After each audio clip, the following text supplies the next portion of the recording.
Hey, welcome back to the Messenger. This is today is October 3rd. My voice sounds weird. Sounds like there's a frog in my throat, even though there isn't. Today is October 3rd, and it's 11:17 a.m. And what? It's a Saturday.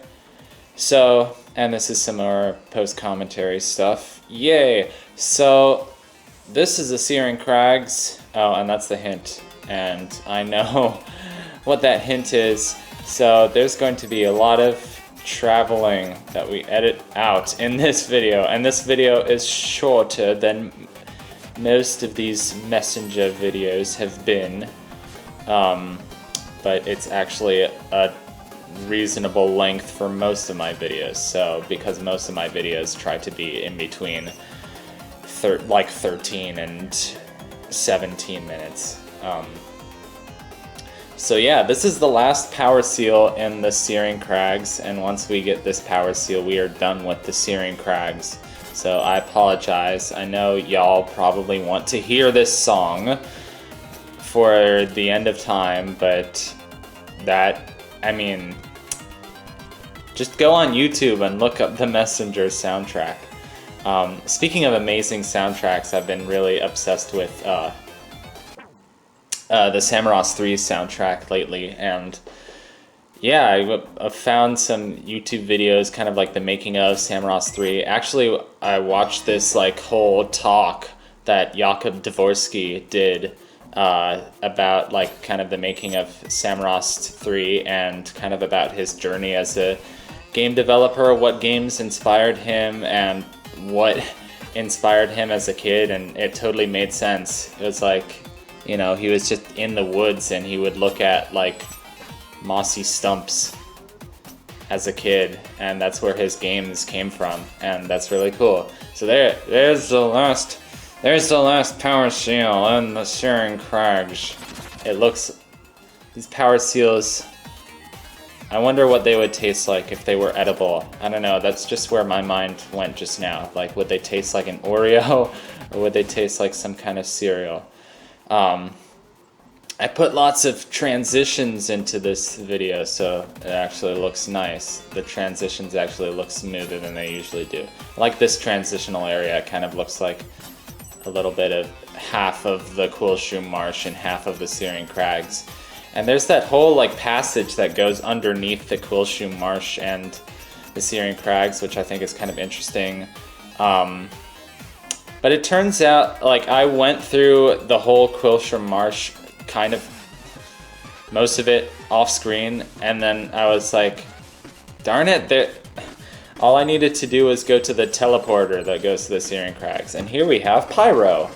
And we can get this guy now that we have the Lightfoot Tabby. And there is a lot of stuff that we can do in the Underworld now that we have the Lightfoot Tabby. So that's what the rest of this video is going to be. Thanks for snapping me out of it. No problem, little buddy. These guys are cute. I like the fact that you have to like save cute creatures. It's like the Zoombinis. The Zoombinis is a whole game about saving cute creatures. Although the Zoombinis aren't that cute. I'm sorry. They're just more like silly looking.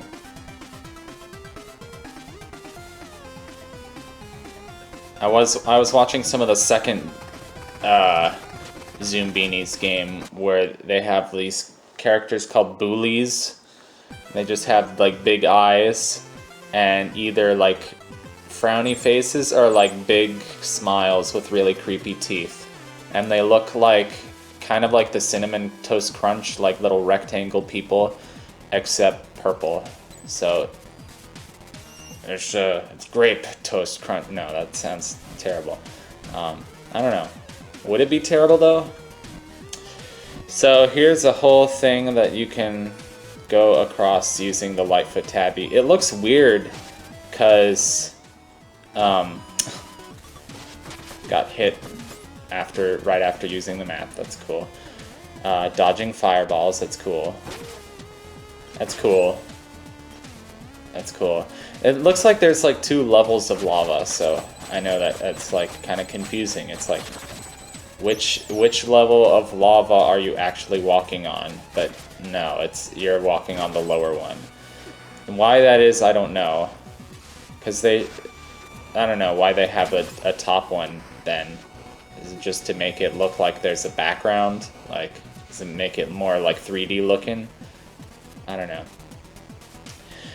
So this is the first time we're hearing the Underworld music in 8-bit, and I like it, honestly. I actually like a lot of the 8-bit, because I just like the way 8-bit sounds. 8-bit sounds like an epic quest, and 8-bit kind of sounds like a satisfying LED lights display. Whereas I think the sounds that were used on like the Sega, they always either sound like a laser or a vacuum cleaner or some combination of the two. But just the NES never sounds like that. The NES just sounds really satisfying. So, but that's my personal opinion. Like I know my friend just loves the Sonic music. He loves everything to do with the Sega. So maybe it's just a matter of preference. It's just like, what did you grow up with? I didn't grow up with Sega. Sega do what Nintendonculus. No, I didn't want to say the right thing, so I said the wrong thing. Other than that, I don't know. My mom and I went to the Central Park Zoo yesterday. That was just really nice. It's a really nice time of year.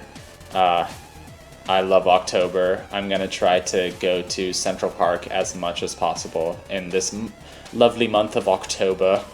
But I know I will get tired from all the walking, but I need some part of my life to be real, because school is virtual, my friendships are all virtual, you know, my YouTube channel, no, I don't know. Everything is just virtual. It's like, you know, church is virtual. But yeah.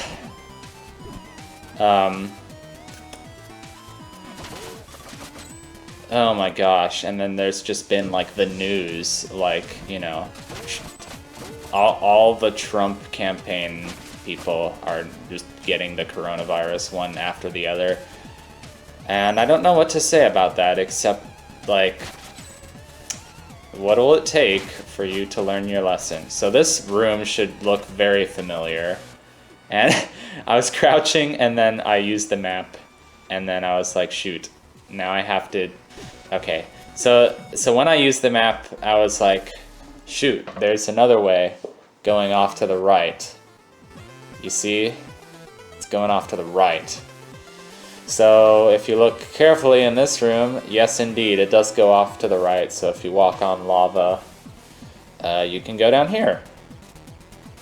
So this is a whole new section of the Underworld that is now accessible, that we have the Lightfoot Tabby.